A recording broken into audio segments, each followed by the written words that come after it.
इंदिरा एकादशी व्रत कथा अश्विन कृष्ण एकादशी। जय श्री राम दोस्तों, आज फिर सुनते हैं एक और नई कहानी। धर्मराज युधिष्ठिर कहने लगे कि हे भगवान, अश्विन कृष्ण एकादशी का क्या नाम है, इसकी विधि तथा फल क्या है, सो कृपा करके कहिए। भगवान श्री कृष्ण कहने लगे कि इस एकादशी का नाम इंदिरा एकादशी है। ये एकादशी पापों को नष्ट करने वाली तथा पितरों को अधोगति से मुक्ति दिलाने वाली होती है। हे राजन, ध्यान पूर्वक सुनो, इसकी कथा सुनो। इसके सुनने मात्र से ही वायपेय का फल मिलता है। प्राचीन काल में सतयुग के समय में महिष्मति नाम का एक नगरी में इंद्रसेन नाम का एक प्रतापी राजा ध्यान पूर्वक अपनी प्रजा का पालन करते हुए शासन करता था। वह राजा पुत्र, पौत्र और धन आदि से संपन्न और विष्णु भगवान का परम भक्त था। एक दिन जब राजा सुख पूर्वक अपनी सभा में बैठा था तो आकाश मार्ग से महर्षि नारद उतरकर उसकी सभा में आए। राजा उन्हें देखते ही हाथ जोड़कर खड़ा हो गया और विधि पूर्वक आसन व आज्ञा दिया। सुख से बैठकर मुनि ने राजा से पूछा कि हे राजन, आपके सातों अंग कुशल पूर्वक तो हैं, तुम्हारी बुद्धि धर्म में और तुम्हारा मन विष्णु भक्ति में भी तो रहता है। देवऋषि नारद की ऐसी बातें सुनकर राजा ने कहा, हे महर्षि, आपकी कृपा से मेरे राज्य में सब कुशल है तथा मेरे यहाँ यज्ञ कर्मादि सुकृत हो रहे हैं। आप कृपा करके अपने आगमन का कारण कहिए। तब ऋषि कहने लगे कि हे राजन, आप आश्चर्य देने वाले मेरे वचनों को सुने।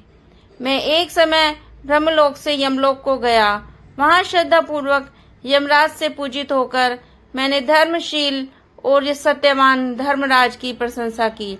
उसी यमराज की सभा में महान ज्ञानी और धर्मात्मा तुम्हारे पिता को एकादशी का व्रत भंग होने के कारण देखा। उन्होंने संदेशा दिया, सो मैं तुम्हें कहता हूँ। उन्होंने कहा कि पूर्व जन्म में कोई विघ्न हो जाने के कारण मैं यमराज के निकट रह रहा हूँ। सो हे पुत्र, यदि तुम अश्विन कृष्ण इंदिरा एकादशी का व्रत मेरे निमित्त करो तो मुझे स्वर्ग की प्राप्ति हो सकती है। इतना सुनकर राजा कहने लगा कि हे महर्षि, आप इस व्रत की विधि मुझसे कहिए। तब नारद जी कहने लगे, अश्विन माह की कृष्ण पक्ष की 10वीं के दिन प्रातःकाल श्रद्धा पूर्वक स्नान आदि से निवृत्त होकर पुनः दोपहर को नदी आदि में जाकर स्नान करें।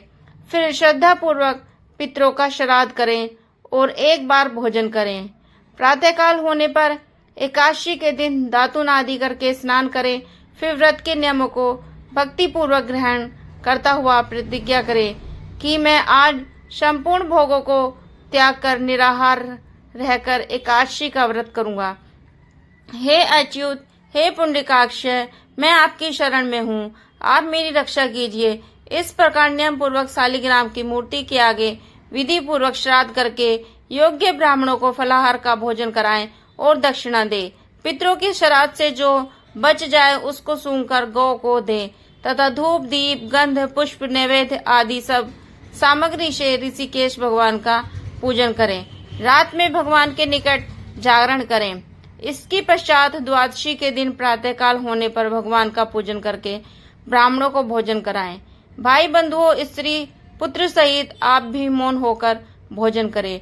नारद जी कहने लगे, हे राजन, इस विधि से यदि तुम आलस्य रहित होकर इस एकादशी का व्रत करोगे तो तुम्हारे पिता अवश्य ही स्वर्गलोक को जाएंगे।